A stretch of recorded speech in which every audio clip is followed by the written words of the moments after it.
Okay, sir, you can start now. Momita, please present. Yes, sir.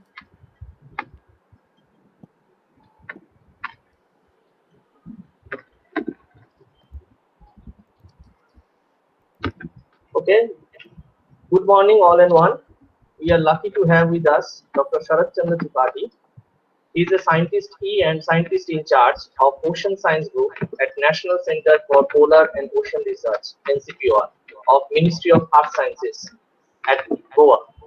His research area encompasses various aspects of biological oceanography, primary productivity, biogeochemistry, and biooptics of polar oceans.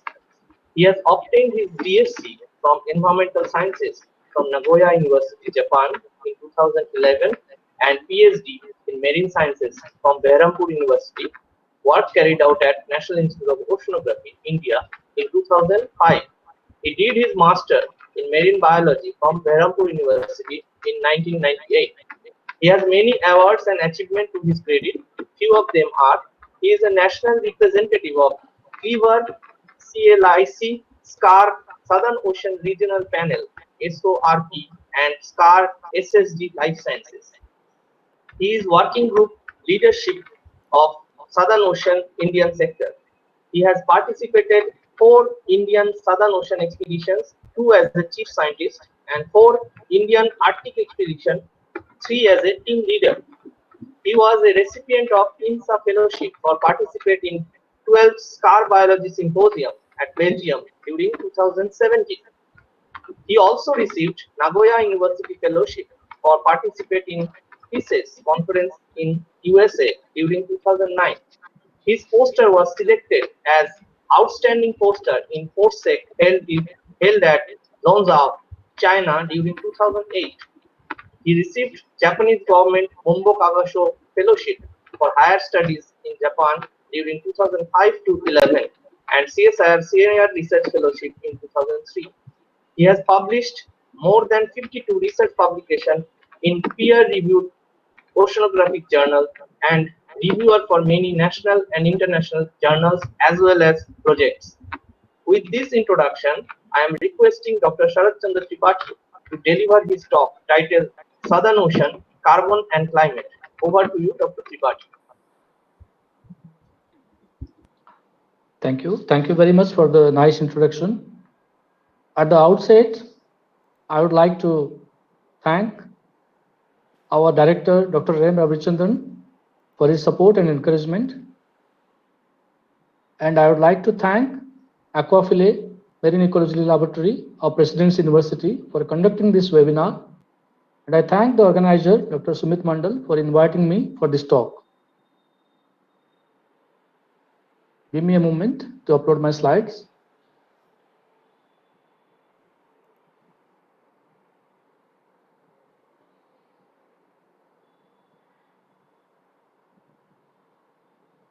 Are the slides visible now?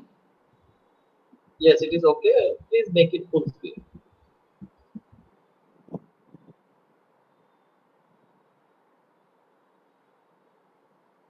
Okay.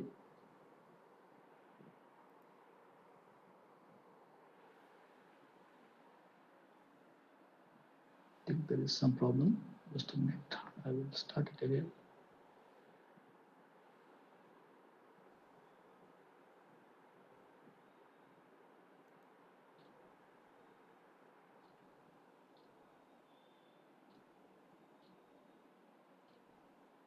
Yeah. Is it okay now?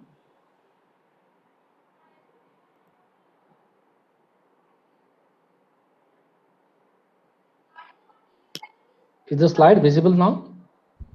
No, it is not visible. Yes, sir, it is visible to us. It is visible? Yes. Okay. Okay, sorry. So good morning, one and all.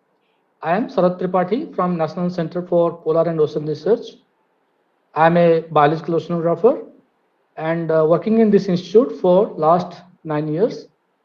So I today talk about Southern Ocean and carbon and climate. So this is the outline of my talk.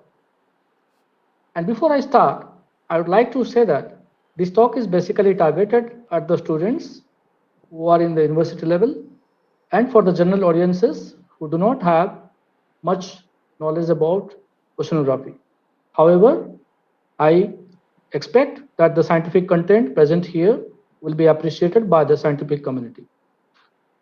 So I would talk about phytoplankton, what they do, and how they do carbon fixation. Introduction about Southern Ocean and why we should study Southern Ocean, and the role what Southern Ocean performs in the global climate change, and what India does in this Southern Ocean realm. So before I start, I would like to give a glimpse of the organization from where I belong. So I work in National Center for Polar and Ocean Research, which was known as National Center for Antarctic and Ocean Research, because in the initial days, we were mandated to work in the area of Antarctica and Southern Ocean. However, subsequently, we have started our research activities in Arctic as well as Himalayan region, and aptly, the institute's name have been changed to NCPOR. This is an autonomous body under Ministry of Earth Sciences, Government of India. So we get all the fundings from Ministry of Earth Sciences to carry out our research. So there is no doubt oceans are very important to us. So that's why we celebrate World Ocean Day on 8th of June. So what the ocean service provides service to us? There are multifaceted roles played by the oceans. To name a few, the ocean gives us oxygen and fixes the carbon dioxide. It regulates the global climate by transporting heat from the tropics to the polar region. It helps us in transportation of several materials. It provides recreation facility. It controls our economy. It provides food, medicines, etc. So if you look into the first point, that it gives us oxygen and fixes the carbon dioxide, it is quite interesting to study. So let's see how the oxygen play a great role in providing oxygen as well as fixing the atmospheric carbon dioxide. We see lots of trees on the land or the terrestrial environment, and we know that they release oxygen and they fix carbon dioxide, and we can see them in our naked eye.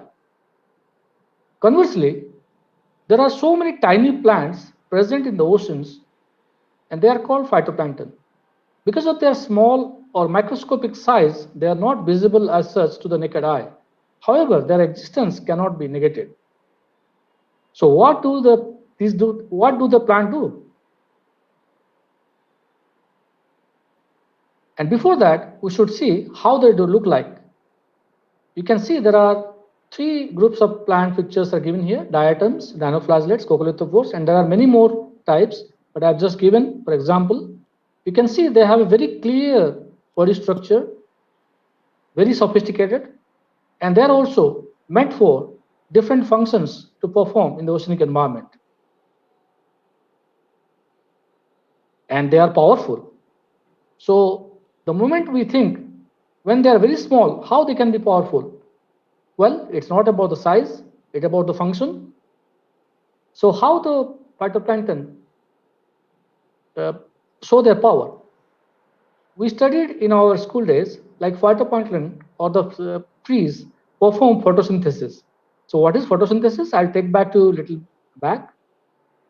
Like plants use carbon dioxide, water, nutrients, and then they fix inorganic nutrient to produce glucose with the help of sunlight. Similarly, the oceanic phytoplankton, which are present in the oceans, use the carbon dioxide present in water, nutrients, and prepare glucose, which are grazed upon or which supply the food source to all the marine organisms present in the water.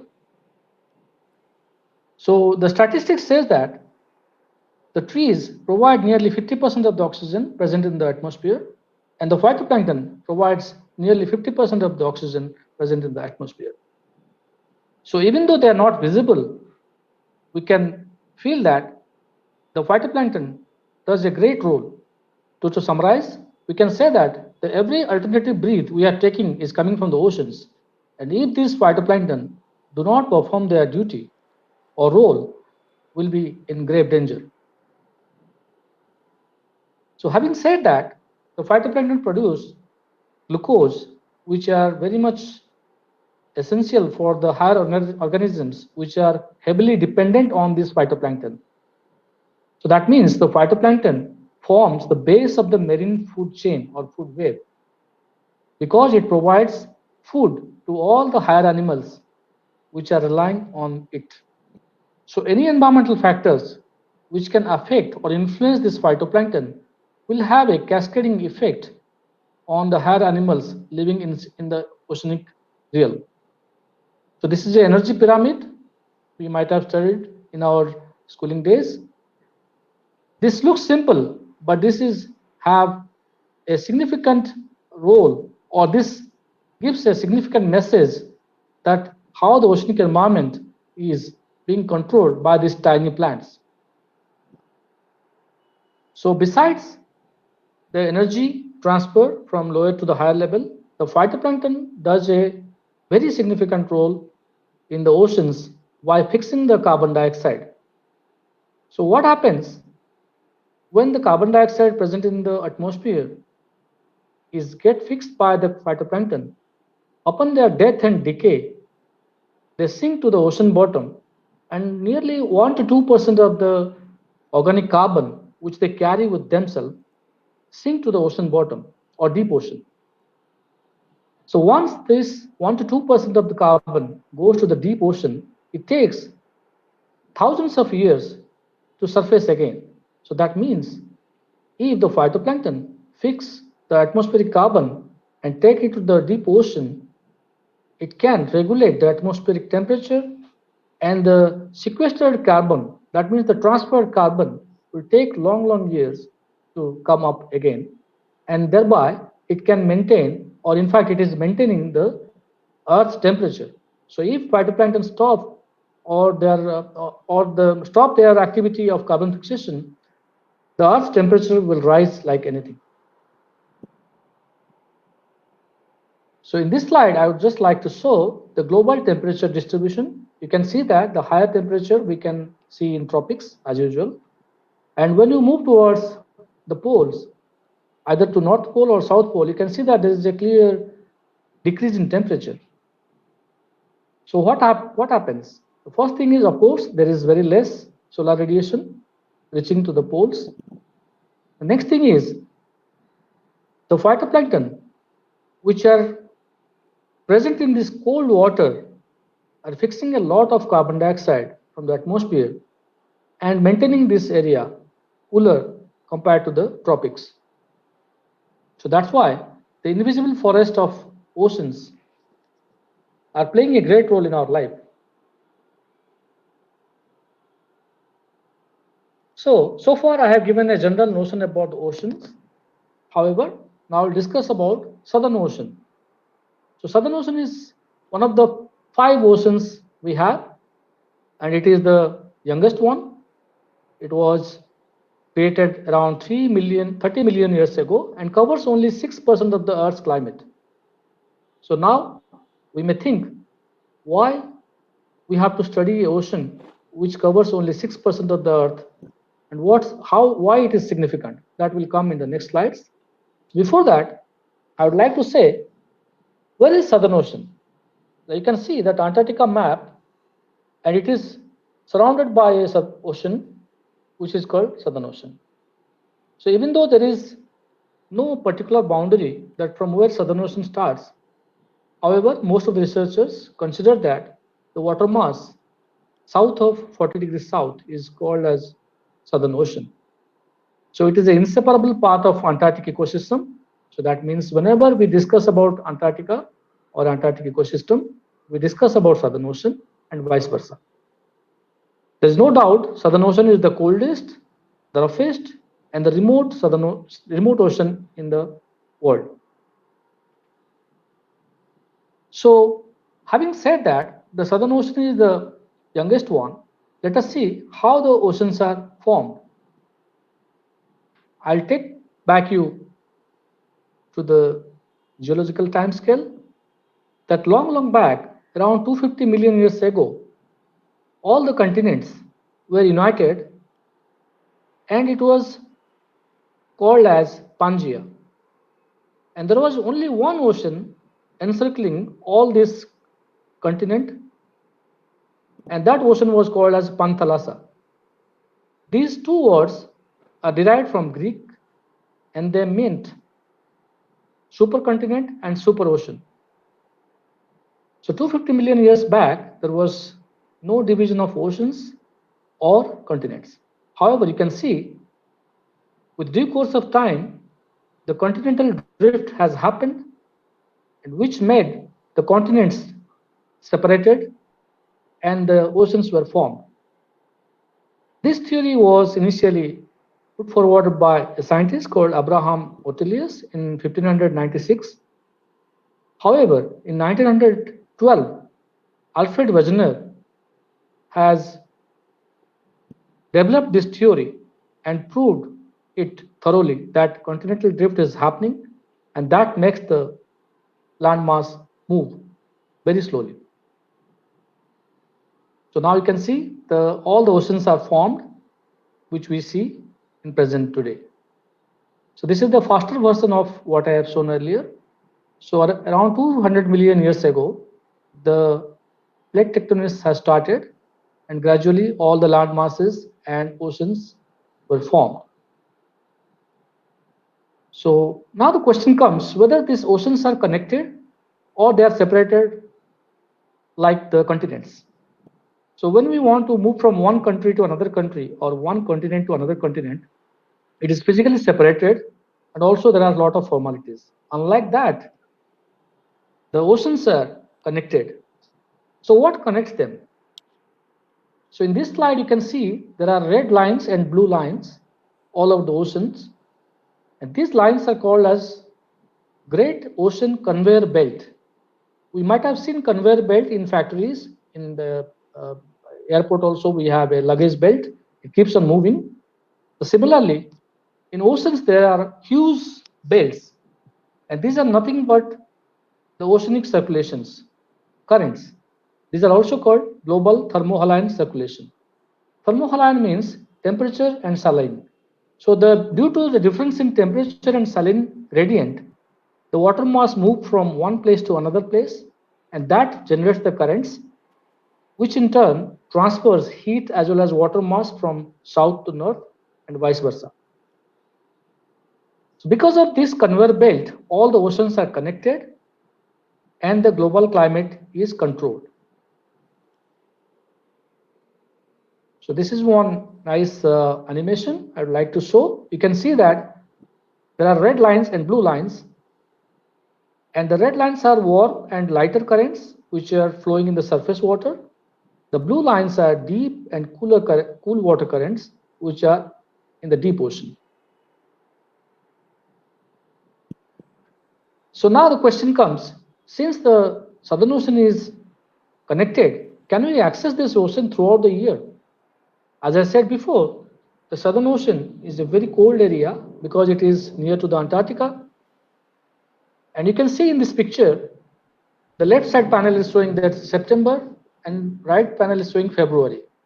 You can see the surrounding water is frozen during September. That means it is inaccessible by ship. Whereas during February, the frozen water has been reduced. So what I would like to emphasize here that there are only 4 months from November to February, which is called austral summer, that is relatively ice-free. So that means we can venture into Southern Ocean during this narrow window and perform our research activity as planned. However, rest of the year, it is almost impossible to reach there by ship because the ship will be crushed into the ice, and it will be very difficult to cut the ice and sail through. So now I would like to show when you move from north to south, you can see there is a clear differentiation of temperature. This figure is showing temperature. You can see the legend here from 0 to 30 degree. So as we saw before, in tropics we have higher temperature, but when we move towards pole, the temperature gradually decreases, and there is a clear demarcation of decreasing temperature towards pole. So how these poles are maintaining this cold temperature? Why it is not getting warmed up like tropics? So the question is, there are two things. One thing is there is less sunlight, of course, in the polar areas because of the Earth's angle of rotation. And the second and most important thing is there is a circulation of ACC, Antarctic Circumpolar Current. You can see the white arrows, which is moving from west to east 24/7, encircling Antarctica. This is a huge, huge current, and it is acting as a barrier which stops the cold water from Antarctica to flow towards lower latitude and prevents the warm water from tropics to reach the Antarctic continent. In this way, it acts as a barrier and keeps the Antarctica cool as we see now. So this is a snapshot again that how the Antarctic circumpolar current looks like. I would like to show a animation you might have seen in the net, but I would like to show that here. Please give me a moment.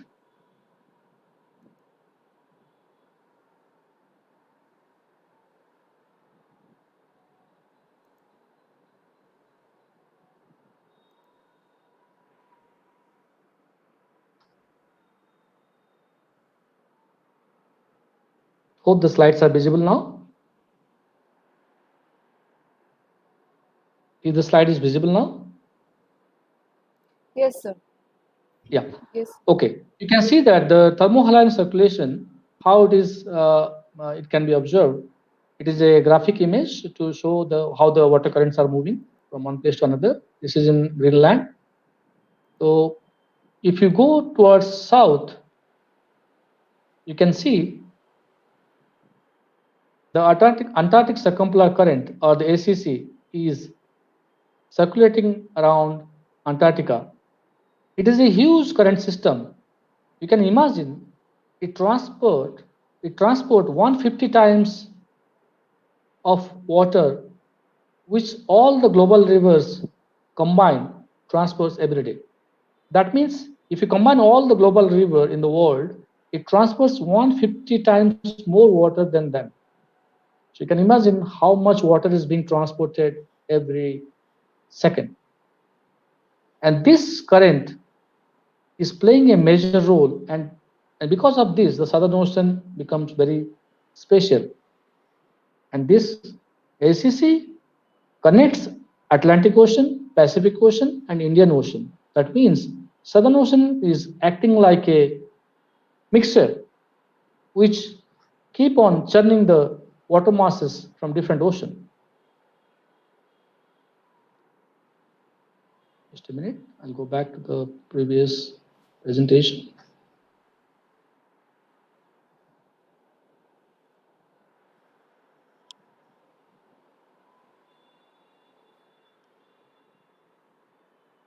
Well, now we are here.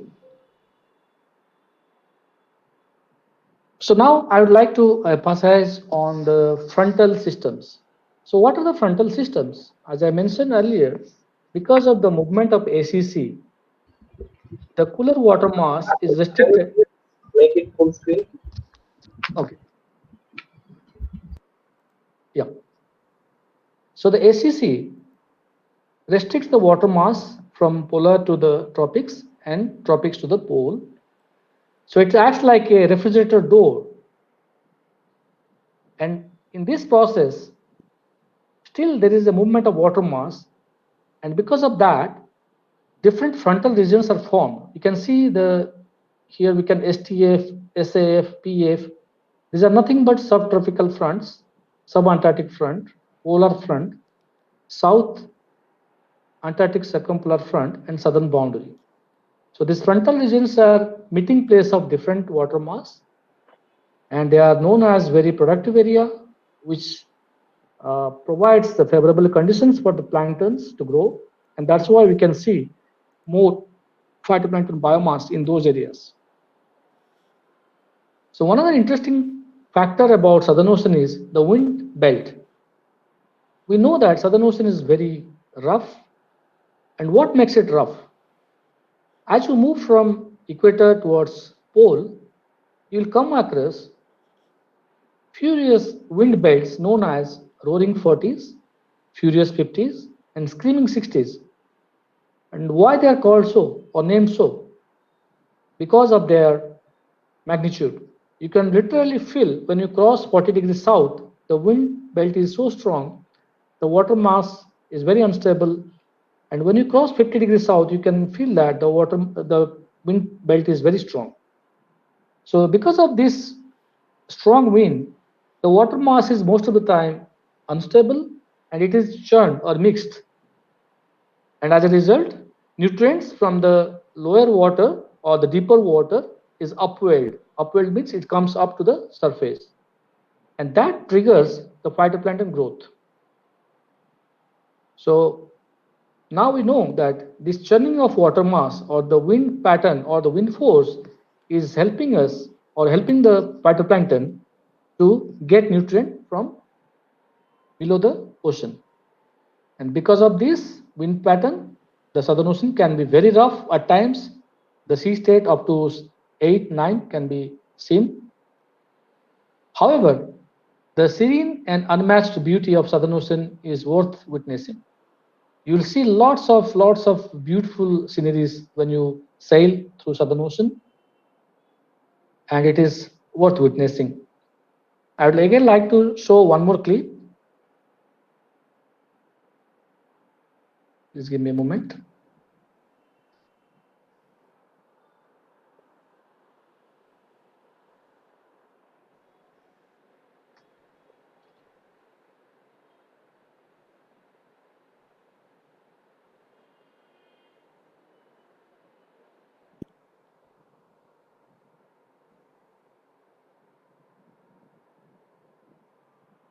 This is one picture or one video taken in Southern Ocean. This is not the typical Southern Ocean what you would experience when you sail from 40 degrees south towards the coast. This is taken very close to the Antarctic region, where you can see the pancake ice floating all over, and the water is very calm like a lake. However, this is not the Southern Ocean you realize when you cross 40 degrees south.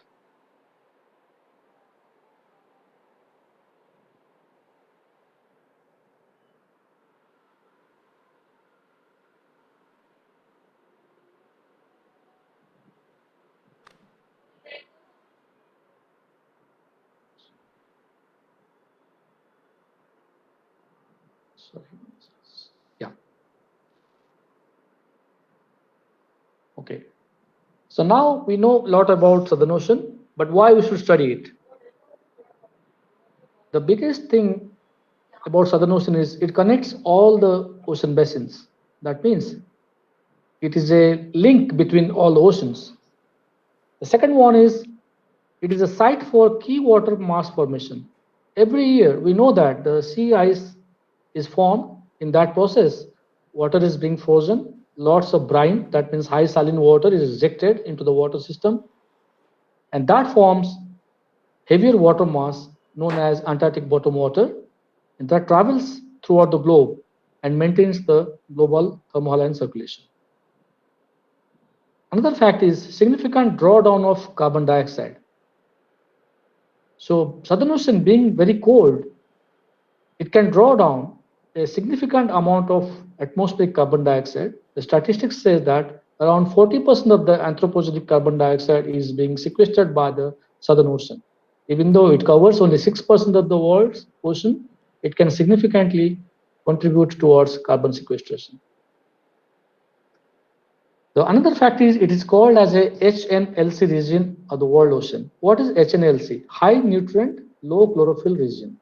That means this ocean is full of nutrients, but the chlorophyll concentration or the biomass growth is very low. Sharatji, sorry to interrupt you again. Yeah. Slide is not visible. Oh no.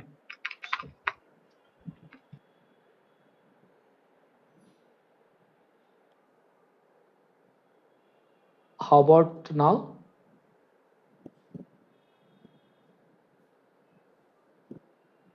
Yes, visible. Please make it full screen. Okay, maybe I can start from here. Yeah. Okay.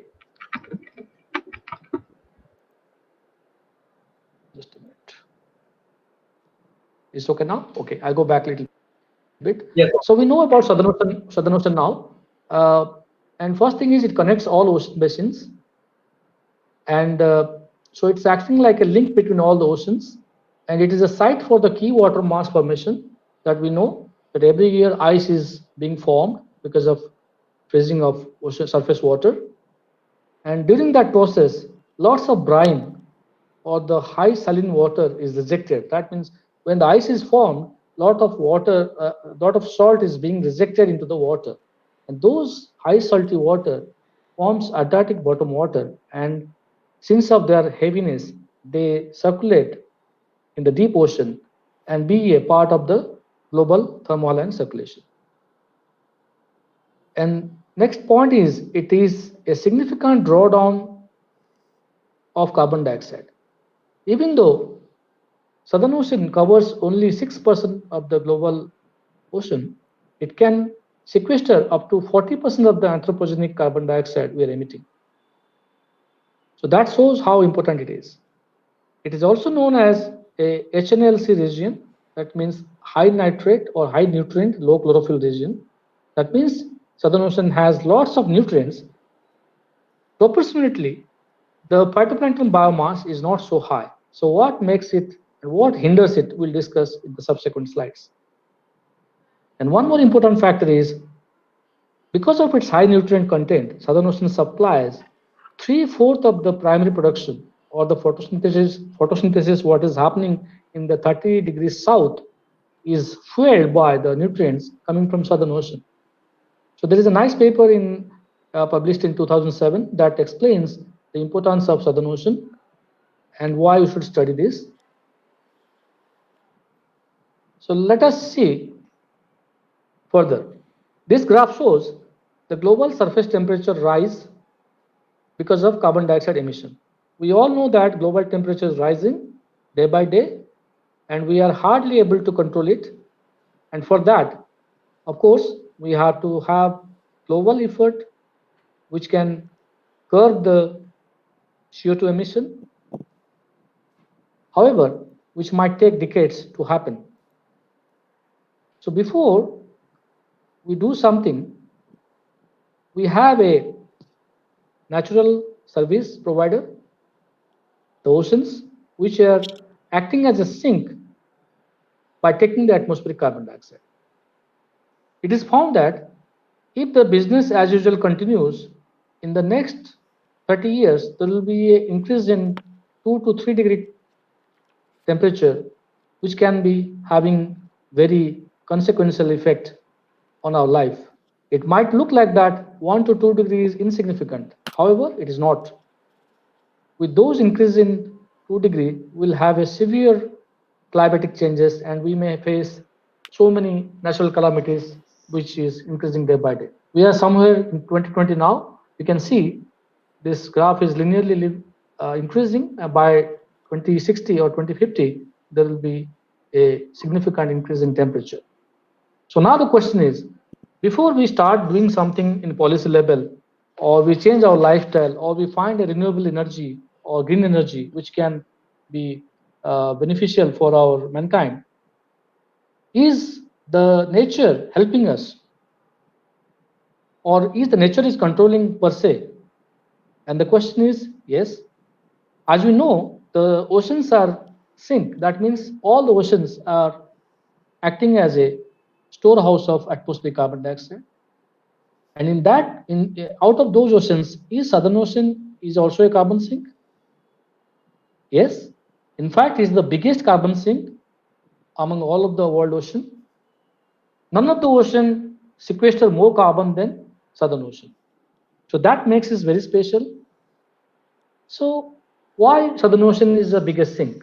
As I said earlier, because of its cold water mass, it can hold more gases inside it.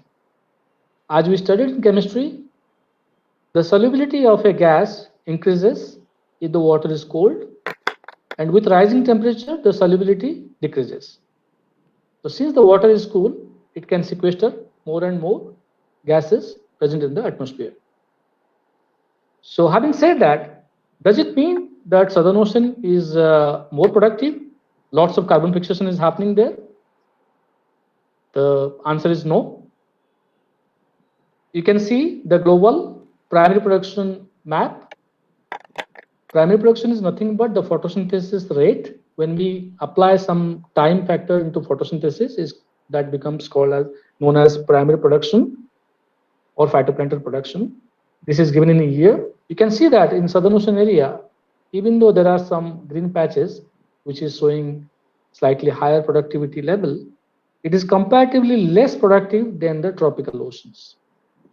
So the question now is, if it is less productive compared to the tropical ocean, how it can sequester more carbon? The crux is the amount of carbon fixed in Southern Ocean.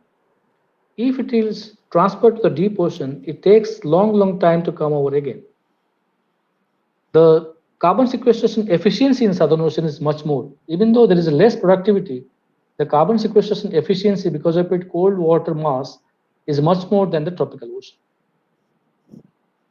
So I have said earlier that the production in Southern Ocean is not very high, even though nutrients are very high here.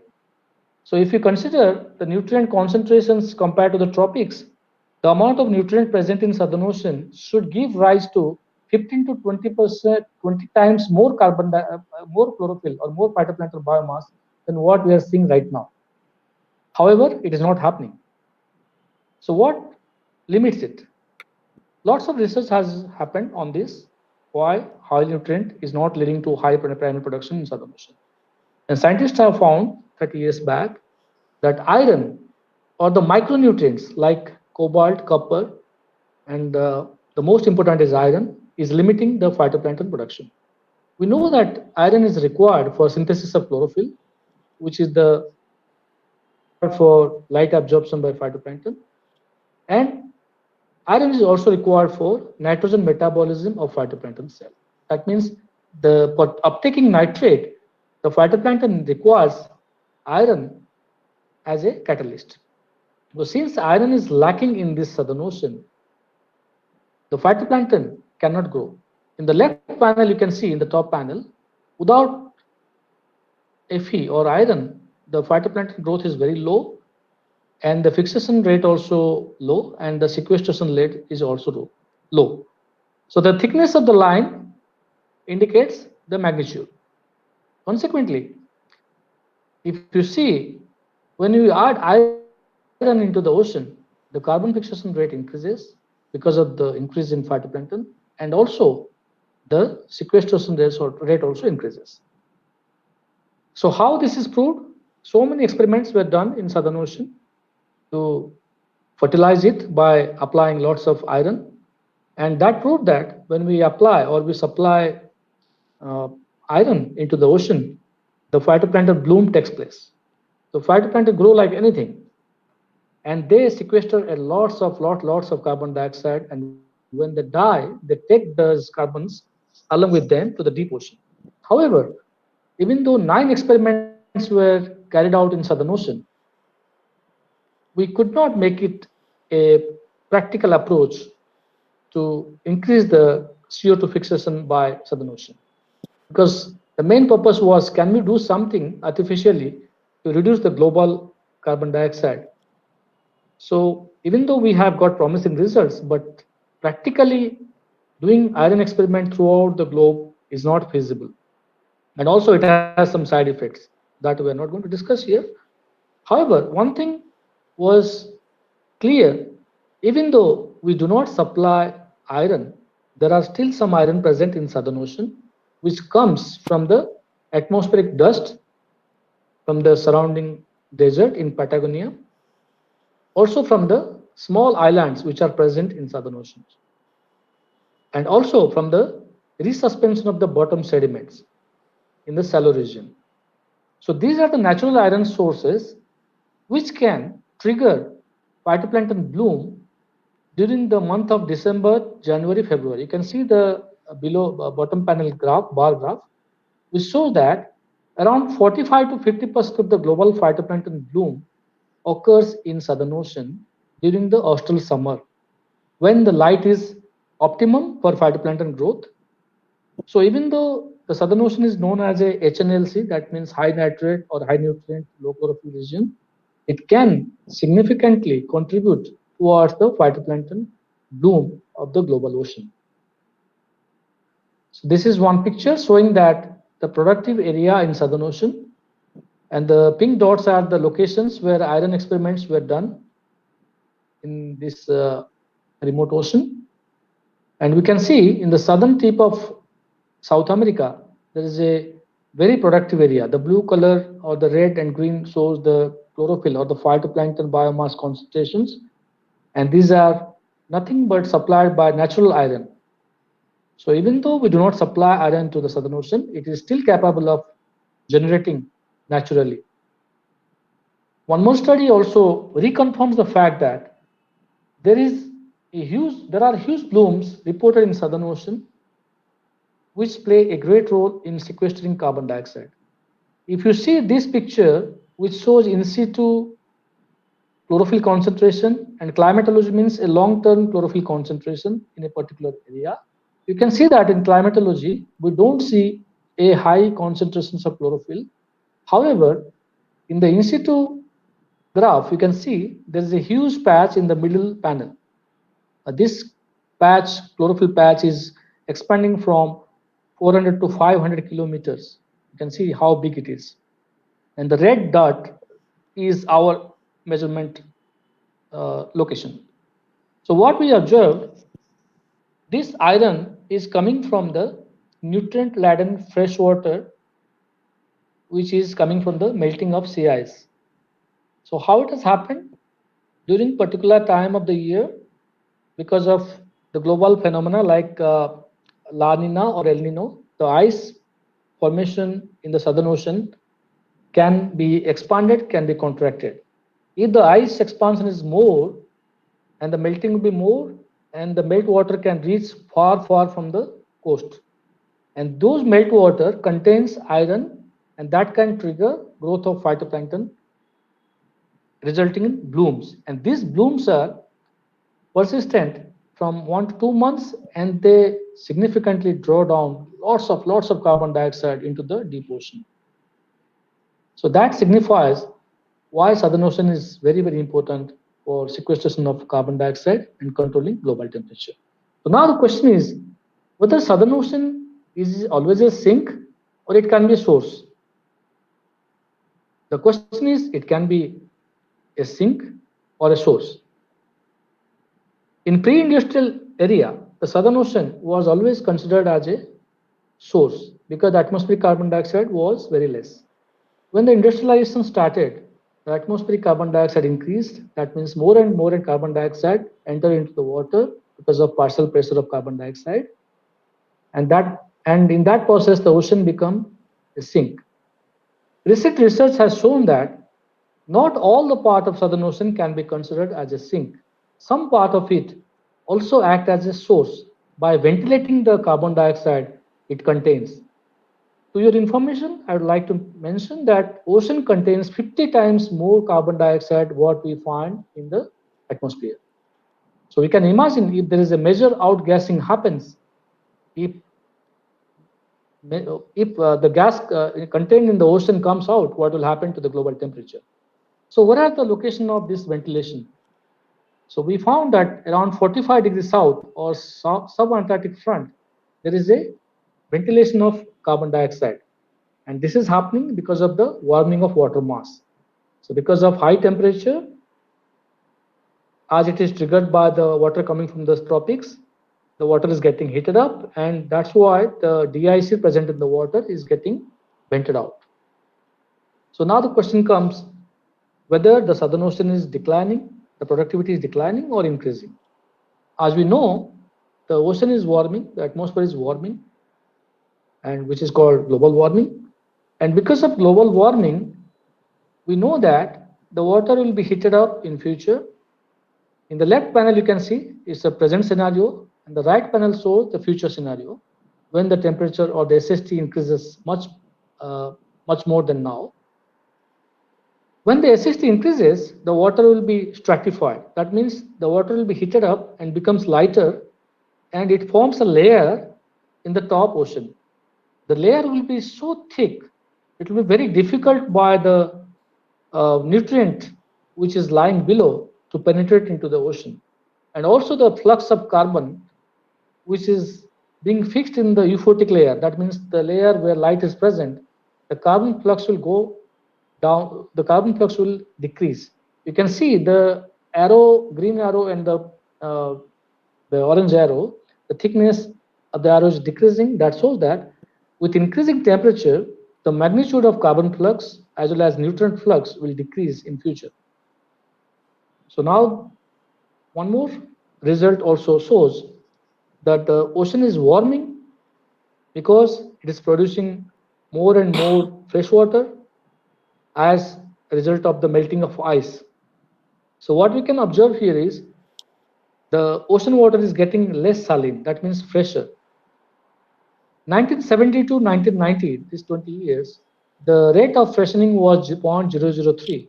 However, in subsequent years, it became 0.01, and now it is 0.03. That means the rate of freshening is increasing, and which proves that the ocean is warming up and triggering more ice melt. That's why, as a result, more fresh water is coming in. And as a result, we know that the phytoplankton prefer to thrive or grow in a particular settings, environmental settings. And if that environmental setting is tampered or changed, the phytoplankton groups will also change.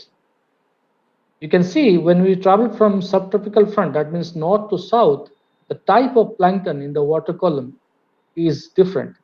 Smaller planktons are found in STF region, while you go towards polar region, you'll find larger plankton. And it is known that the larger planktons are more efficient in carbon flux. So because of warmer temperature, the entire global ocean phytoplankton community is moving towards smaller community.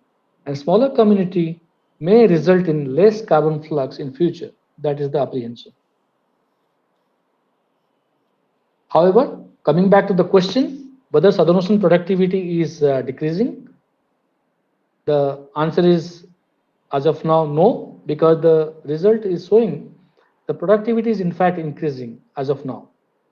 There is a paper coming, has published in scientific reports, and they have used coccolithophores and found that the calcification rates are higher, and the DIC value is also increasing.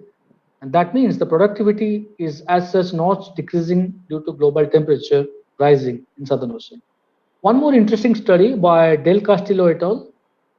They have also used 21 years of satellite data and found that Southern Ocean is in fact getting greener. Greener means the phytoplankton production or the pigments are increasing in concentration. So the good news is, as of now, the Southern Ocean is not affected much by this rising temperature, but we cannot say it will not happen and not hinder the phytoplankton production in future. So we must take actions.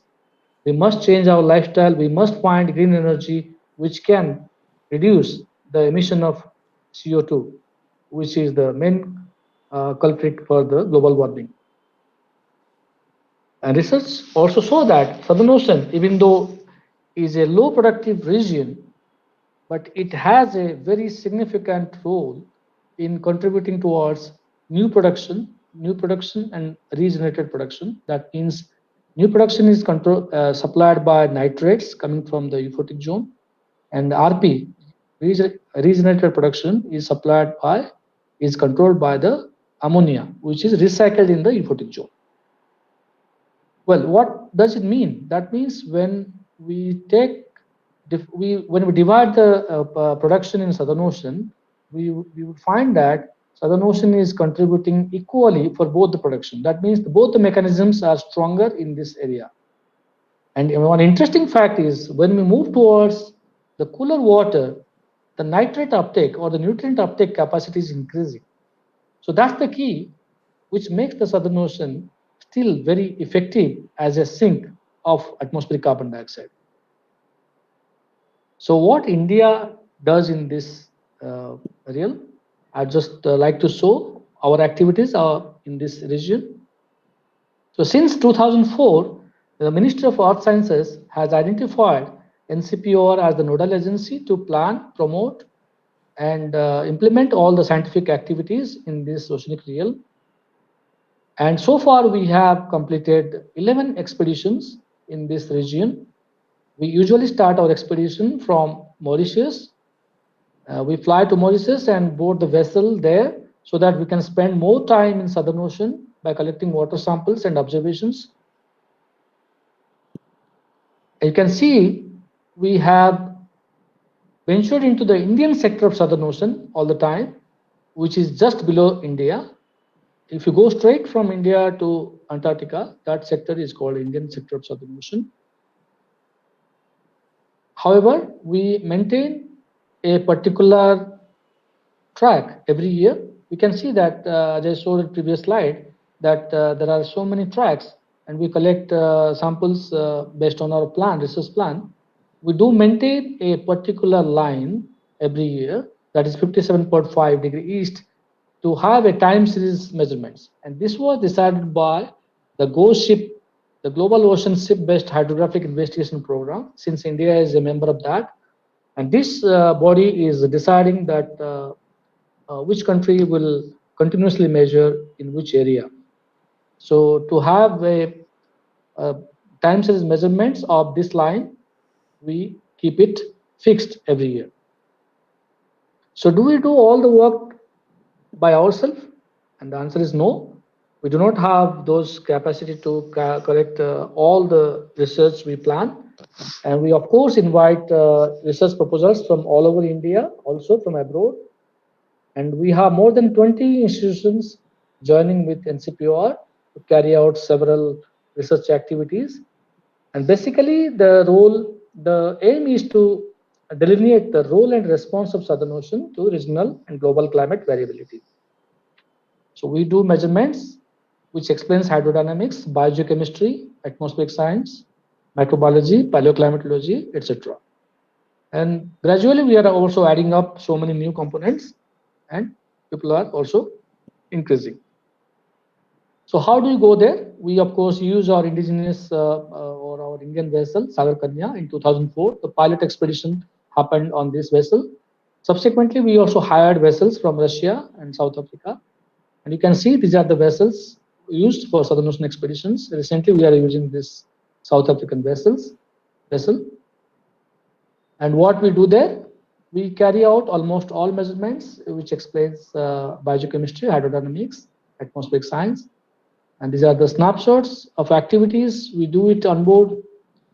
And of course, we deploy some ergo floats, which can measure the temperature, salinity, fluorescence in the long term, and that data can be transmitted through satellite. This is one snapshot of the participants in the expeditions and some of the onboard activities. So far, we have published 90 peer-reviewed papers with 2 special issues, and also every year we publish the technical reports, which can give about the preliminary findings, what we observe.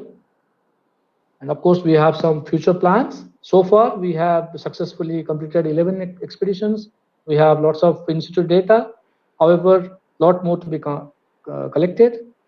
However, the data is only collected during the November to February season. That means after summer. The rest of the year, we do not have idea what is happening in Southern Ocean. To bridge this gap, we have planned to deploy subsurface mooring, or it's a sediment trap, along with lots of instruments which can measure the temperature, salinity, DO, nutrients, and many more parameters. And this mooring will be kept in the water column for entire year. And the next year we'll go and retrieve it so that we can get year-around data. And there is also a plan for underwater autonomous vehicle deployment. And of course, there is a modeling approach is being started in this area, which will give a synoptic view of this area and also help us to predict the future changes going to occur in Southern Ocean. So I acknowledge Minister of Earth Sciences and all the participants who have participated in the expeditions to make it a grand success. Thank you for listening. Thank you, Dr. Tripathi, for a nice presentation. So, as this year I also visited Southern Ocean, so I know how difficult to work there. And even though this NCPR did a fantastic job from last more than one decade in this very rough and uh, very difficult area to work in for the researchers. So I must congratulate you for that leading this group from the front, and hopefully we'll also contribute in future with the benthic data set, because as your presentation you told that many things still has not touched in those areas, still many things to do, and hopefully in coming years we can contribute to the Southern Ocean in as a part of benthic ecology. Yeah, So, sure. Yeah. so now I will transfer to Momita Bhomik, research scholar of Marine Ecology Laboratory, to take up 3 questions and propose a vote of thanks. Thank you very much. Thank you. Thank you, Dr. Tripathi, for such an informative talk. I must mention our deep sense of appreciation for giving an excellent coverage to the topic entitled as Southern Ocean, Carbon and Climate Change, with special emphasis on carbon sequestration and global climate change. It was so fascinating how Dr. Tripathi enlightened us on this topic and made us aware of the fact regarding Southern Ocean and its carbon sequestration. So now it's time to move on to the question answer session. We have received so many questions in the chat box, but due to time constraint, we cannot address all of those. But I've chosen few among those. So first question is, what is the turnover rate of phytoplankton in the Southern Ocean? Well, it's a good question, but well, I cannot answer it as of now. But the turnover rate, when we think of that, we can say that Southern Ocean is absorbing 40% of the anthropogenic carbon dioxide, what is emitted in the atmosphere. So, and we know that the phytoplankton have a less time span, living lifespan, and they live in the Southern Ocean for not in Southern Ocean, every ocean for short time span. And we can say it is very high, but how much it is, maybe I cannot answer right now.